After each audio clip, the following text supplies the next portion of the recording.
Welcome to 90 TV news. ప్రతిక్షణం ప్రజల పక్షం. రుద్రవరం జగన్ సర్కారుపై దుమ్ము దులిపిన దమ్మున్న అంగన్వాడీ యూనియన్ లీడర్ సునీత. నంద్యాల జిల్లా ఆళ్లగడ్డ నియోజకవర్గం రుద్రవరం మండలం తహసీల్దార్ కార్యాలయం దగ్గర ఏఐటీయూసీ ఆధ్వర్యంలో 35వ రోజు కొనసాగుతున్న అంగన్వాడీల నిరసన దీక్షలు. ఈ సందర్భంగా అంగన్వాడీ యూనియన్ లీడర్ సునీత మాట్లాడుతూ అంగన్వాడీ టీచర్లపై ఎస్మా చట్టాన్ని ప్రయోగించడం దుర్మార్గమైన చర్య అని, అంతేకాకుండా జగన్ ప్రభుత్వం బెదిరింపు చర్యలకు పాల్పడుతుందని, మా డిమాండ్లు నెరవేర్చేదాకా సమ్మె కొనసాగిస్తామని, ఎట్టి పరిస్థితుల్లో భయపడే ప్రసక్తి లేదని సునీత తెలిపారు. అంతేకాకుండా సమాన పనికి సమాన వేతనం 26,000 రూపాయలు ఇవ్వాలని, తెలంగాణ ప్రభుత్వం కన్నా 1000 రూపాయలు అదనంగా పెంచాలని, గ్రాడ్యుటీ ఇవ్వాలని, మా న్యాయమైన కోరికలను రాష్ట్ర ప్రభుత్వం ఖచ్చితంగా అమలు చేయగలుగుతుందని రాష్ట్ర వ్యాప్తంగా అంగన్వాడీ టీచర్స్ అందరం నమ్ముకున్నాం. కానీ రాష్ట్ర ప్రభుత్వం యొక్క మొండి వైఖరి సమంజసం కాదన్నారు. పండగ పూట కూడా ఇలాంటి దుస్థితి రావడం హేయమైన చర్యగా ఈ ప్రభుత్వానికి పరాకాష్ట అని, అంగన్వాడీల సమస్యలు పరిష్కరించకుంటే రాబోయే కాలంలో ఈ ముఖ్యమంత్రి జగన్మోహన్ రెడ్డికి తగిన మూల్యం చెల్లించుకుంటారని ఈ సందర్భంగా సునీత రాష్ట్ర ప్రభుత్వాన్ని డిమాండ్ చేశారు. గత ప్రభుత్వం ఒక్కొక్క అంగన్వాడీకి 10,500 రూపాయలు ఇచ్చేవారని, ఈ ప్రభుత్వం వచ్చిన తర్వాత అదనంగా 1000 రూపాయలు పెంచి 11,500 రూపాయలు ఇస్తున్నారు. ఇంతకు మించి మీ ప్రభుత్వం ఏమి చేసిందని గొప్పలు చెప్పుకుంటున్నారు. తక్షణమే అంగన్వాడీ టీచర్స్ అండ్ వర్కర్స్ సమస్యలు పరిష్కరించకుంటే రాబోయే రోజుల్లో తీవ్ర పరిణామాలను ఈ ప్రభుత్వం ఎదుర్కోక తప్పదని రాష్ట్ర ప్రభుత్వాన్ని డిమాండ్ చేసిన అంగన్వాడీ యూనియన్ లీడర్ సునీత. ఈ కార్యక్రమంలో సుజాత, సువర్ణ, గోవిందమ్మ, రమణమ్మ, రాజేశ్వరి, ఆయాలు, వివిధ గ్రామాల నుంచి తరలి వచ్చిన అంగన్వాడీ టీచర్స్ తదితరులు పాల్గొన్నారు. నా పేరు సునీత, మా రుద్రవరం ఫస్ట్ సెక్టారు. మేము గత 35 రోజుల నుంచి సమ్మె చేస్తున్నాము.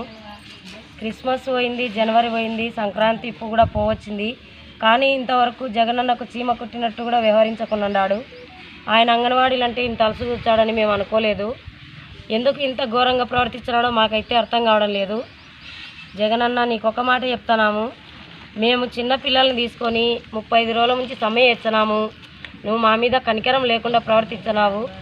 వచ్చే ఎన్నికలలో కూడా మేము కూడా బుద్ధి చెప్పాలని బాగా ప్రిపేర్ అవుతున్నాము. నువ్వు ఇంత మొండి వైఖరిగా ప్రవర్తించావని మేము అసలు అనుకోలేదు.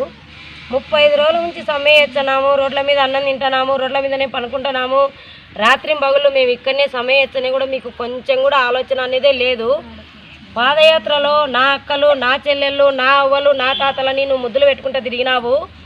మేము ఆ మాట నమ్మే నీకు ఓట్లు వేసినాము. నువ్వు ఇచ్చిన హామీలో మాకు తెలంగాణ కంటే 1000 రూపాయలు ఎక్కువ ఇస్తానన్నావు. కానీ నువ్వు వచ్చిన వెంటనే ఒక్క నెలకే మాకు 1000 రూపాయలు మాత్రమే పెంచినావు. మాకు గత ప్రభుత్వంలో 10,500 ఉండే, నువ్వు వచ్చినాక ఒక 1000 రూపాయలు అదనంగా పెంచి 11,500 నువ్వు అమలు చేసినావు. కానీ మిగతా వాళ్ళంతా 6,000 పెంచినాడు, 7,000 పెంచినాడని అంటున్నారు. అది అవాస్తవము. నువ్వు పెంచినది మాకు 1000 రూపాయలు మాత్రమే. హెల్పర్లకు అది కూడా పెంచలేదు. నువ్వు చాలా దౌర్భాగ్యమైన గవర్నమెంట్ ఇది. మేమైతే కనుక సమ్మె ఆపము, చాలా ఉద్ధృతం చేయాలని మేము అనుకుంటున్నాము. గతంలో ఇలాంటి ప్రభుత్వాన్ని మేము ఎప్పుడు చూడలేదు. దపదపాలుగా పెంచుకుంటూ వచ్చినారు. కానీ ఇంకొక విషయం చెప్పాలనుకునేది ఏమంటే, మేము ఏఐటీసీ తరఫున చేస్తున్నారు అంగన్వాడీ వాళ్ళు అంటున్నారు, మేము కడుపు కాలి రోడ్ల మీద అయ్యో రామచంద్ర అని మేము రోడ్ల మీద అన్నం తింటుంటే పట్టలేసుకొని టెంట్లు కట్టుకొని మేము ఉంటే మీరేందయ్యా మమ్మల్ని రాజకీయం చేస్తారో అంటున్నారు. రాజకీయ బురదలో మమ్మల్ని ఎందుకు లాక్కుంటున్నారు? మీరు ఏమన్నా చేసుకోండి, మంత్రులన్నా మార్చుకోండి, డబ్బులన్నా పంచుకోండి, ఏమన్నా చేసుకోండి. మా మీద ఎందుకు రాజకీయం చేస్తున్నారు? మేము కడుపు కాలి రోడ్ల మీదకి వచ్చినాం. మమ్మల్ని ఎవరు ప్రలోభ పెట్టలేదు. మీరు ధర్నాలు చేయండమ్మా, అట్లా చేయండమ్మా, ఇట్లా చేయండమ్మా అని మా వెనుక ఎవరు లేరు. మేము అంగన్వాడీ వర్కర్లు, హెల్పర్లు, మా కడుపు కాలి నిత్యావసర ధరలు పెరిగి ఇప్పుడున్న రేట్లలో ఏమున్నాయ్యా? 5 ఏళ్ళకి ఒకసారి జీతం పెంచుతానంటున్నావే, 5 ఏళ్ళకి ఒకసారి నిత్యావసర వస్తువులు కూడా పెంచు. ఈరోజు గ్యాస్ బండ కొంటే ఎంత అవుతుంది? 1,200 అవుతుంది. ఒక బియ్యం మూట కొంటే 3,400 అవుతుంది. ఇదిగో నేను సవాల్ చేస్తున్నా, రుద్రవరం మండలం ఫస్ట్ సెక్టర్ నుంచి మేము 11,500 మంత్రులకైతేనేమి సీఎం జగన్కైతేనేమి సవాల్ చేస్తున్నాం. మేము 11,500 తీసుకొని మీరు ఏ విధంగా సంసారం చేస్తారో మాకు కొంచెం నేర్పియండి. ఆడవాళ్ళుగా మేము పొదుపు చేస్తాం, కానీ మాకు 11,500 ఏ రకంగా సరిపోవడం లేదు.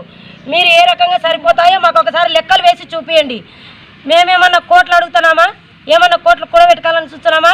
కడుపు గాలి మేము రోడ్ల మీదకి వచ్చి అడుగుతుంటే పలిసి కొట్టుకుంటున్నారని ఒక మంత్రి అంటున్నాడు 5 ఏళ్ళకి ఒకసారి జీతాలు పెంచుతానంటున్నాడు.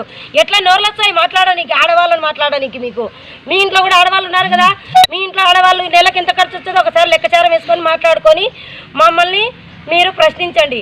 అనవసరమైన రాజ్యాంతాలు చేసి మమ్మల్ని రాజకీయంలోకి లాగొద్దండి. ఇదే సవాల్ చేస్తున్నాం మేము జగనన్న ప్రభుత్వానికి. ఇప్పటికైనా ప్రభుత్వం స్పందించాలా. 35 రోజుల ధర్నా, ఇంకా ఎన్ని రోజులు నీ పిలుపు కోసం వెయిట్ చేస్తున్నాం, మేము ఎదురు చూస్తున్నాం. ఇంకా పిలిచాడని నువ్వు చర్చలకు ఎందుకు పిలుస్తున్నావయ్యా? నువ్వు చర్చలకు పిలిచాక అట్లాంటప్పుడు నీకు పెంచే ఉద్దేశం లేనప్పుడు నువ్వు చర్చలకు పిలిచొద్దు.